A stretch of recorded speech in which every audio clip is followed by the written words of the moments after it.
రూపాయి అనేది స్వతంత్ర భారత చరిత్రలో ఆల్ టైమ్ రికార్డు, అంటే పతనం అయిపోయింది అనమాట. ఆల్ టైమ్ రికార్డుకి ఇప్పుడు ప్రస్తుతం మనం చూస్తే 96.68%కి తగ్గిపోయింది. అంటే $1 ఈక్వల్ టు 96.68 రూపీస్ అనమాట.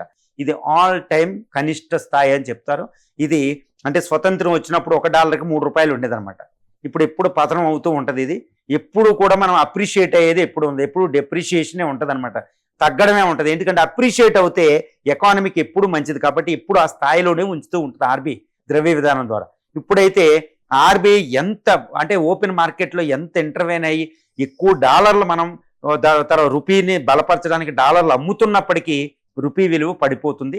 ఇప్పుడు 96, త్వరలో కొన్ని రోజుల్లో అది 100 రూపీస్, $1 ఈక్వల్ టు $100కి పతనం అవబోతుంది. ఎందుకంటే ముఖ్యంగా దీని మీద ఎఫెక్ట్ ఎవరు ఎక్కువ నష్టపోతారు, ఎవరికి కొంతమంది లాభాలు కూడా ఉంటాయండి.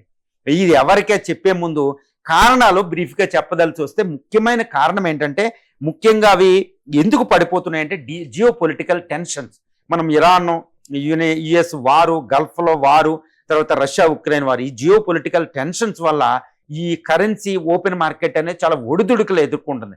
అది అతిపెద్ద కారణం.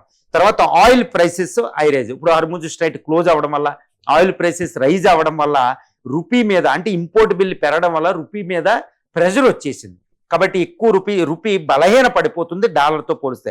అది అతిపెద్ద కారణం అన్ని కారణాల్లో అని చెప్పొచ్చు అనమాట.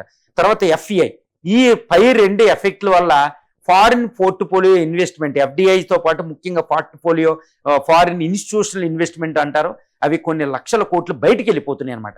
కాబట్టి అవి డాలర్ రూపంలో బయటికి వెళ్తాయని గుర్తుపెట్టుకోవాలి. కాబట్టి డాలర్లు తక్కువ, స్కేర్సిటీ వల్ల రూపీ బలహీన పడిపోతుంది. అది ఫారిన్ ఫ్లైట్ అంటారు, ఫారిన్ కరెన్సీస్ అవుట్ ఫ్లో అని కూడా అంటారు అనమాట. అది 3వ అతిపెద్ద కారణం. తర్వాత supply chain, international supply chain దెబ్బతింది.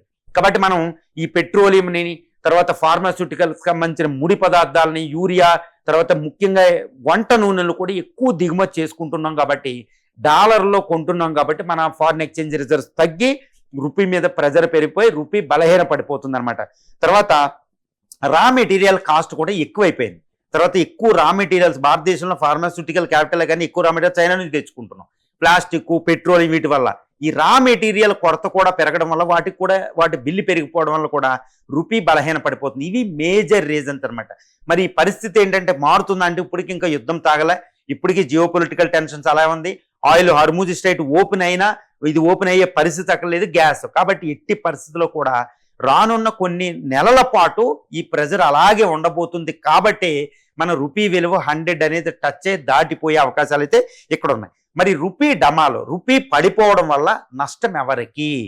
లాభం పొందేవాళ్ళు ఉంటారు, నష్టం ఎవరికంటే ముఖ్యంగా ఏంటంటే ఇంపోర్ట్ కాస్ట్ పెరిగిపోతుందండి. నెంబర్ 1, ఏవైతే మనం ఇంపోర్ట్ చేసుకున్నాం పెట్రోలియం ప్రొడక్ట్స్, పెట్రోలియం ఒకటి, తర్వాత గోల్డ్ ఇంపోర్ట్స్, వంట నూనెలు దిగుమతి చేసుకుంటున్నాం, ఫెర్టిలైజర్స్, ఎన్పికే అనే ఫెర్టిలైజర్స్ అన్నీ కూడా మనం ఎక్కువ దిగుమతి చేసుకుంటున్నాం. వీటి బిల్లు విపరీతంగా పెరిగిపోతుంది అనమాట. ఎలక్ట్రానిక్స్ గూడ్స్, కంప్యూటర్లు, వీటన్నిటికీ.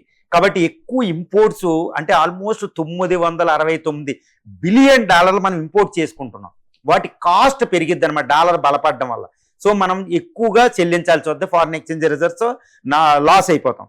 తర్వాత crude oil, food prices, edible oil, pharmaceutical వీటి యొక్క రేట్లు పెరగబోతున్నాయి. చూడండి, పెట్రోలియం ప్రైస్ పెరుగుతుంది, ఈవెన్ మందులు సరఫరా కూడా పెరుగుతుంది. ఎందుకంటే ఫార్మాస్యూటికల్ రా మెటీరియల్ చైనా నుంచి వస్తాయి, ఏపీఎం అని.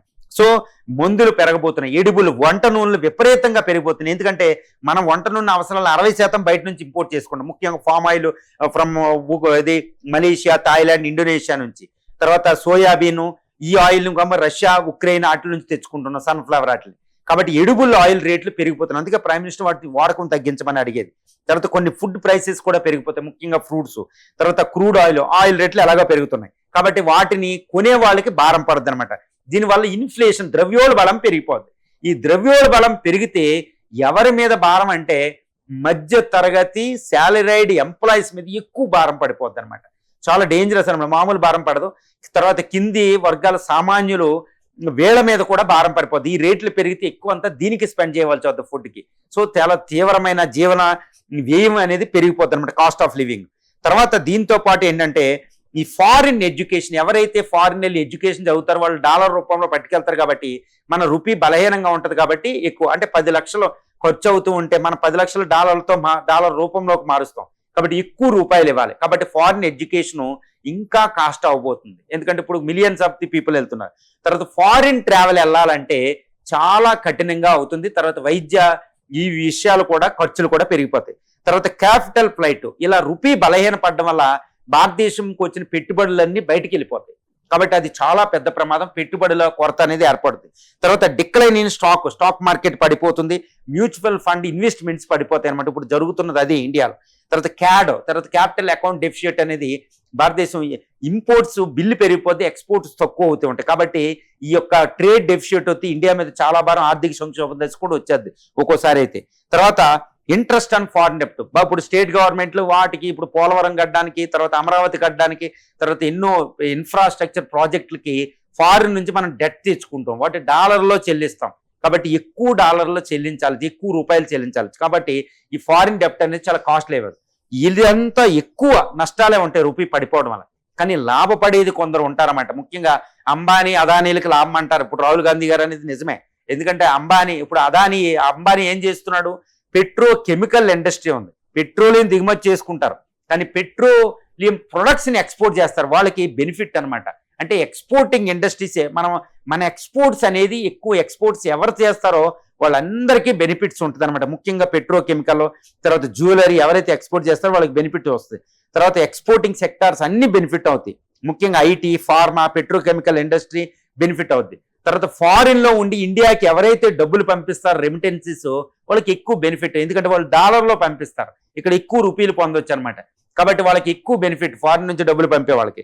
తర్వాత ఫారిన్ టూరిస్ట్, ఎవరైతే ఫారినర్స్ ఇండియా టూరిస్ట్కి వస్తారో వాళ్ళు తక్కువ డాలర్తో ఎక్కువ తిరిగేస్తారు అనమాట, వాళ్ళకి ఎక్కువ బెనిఫిట్. ఈ విధంగా లాభాలు నష్టాలు చాలా విస్తృతంగా ఉంటాయి. ముఖ్యంగా సామాన్యుడు ఇబ్బంది పడతాడు, ఎకానమీ ఇబ్బంది పడుతుంది, గ్రోత్ రేట్ కూడా పడిపోతుంది. కానీ లాభాలు పొందేది ఎక్స్పోర్టర్స్, రెమిటెన్సెస్ తెచ్చుకునే వాళ్ళు ముఖ్యంగా లాభాలు పొందుతూ ఉంటారు అన్నమాట. కాబట్టి రూపీ అనేది పడిపోవడం అనేది భారత ఆర్థిక వ్యవస్థకి మంచిది కాదు. కాబట్టి ఇండియన్ ఇప్పుడు రిజర్వ్ బ్యాంక్ ఎక్కువ డాలర్లే పొందే విధాల మార్గాలను చూస్తుందన్నమాట.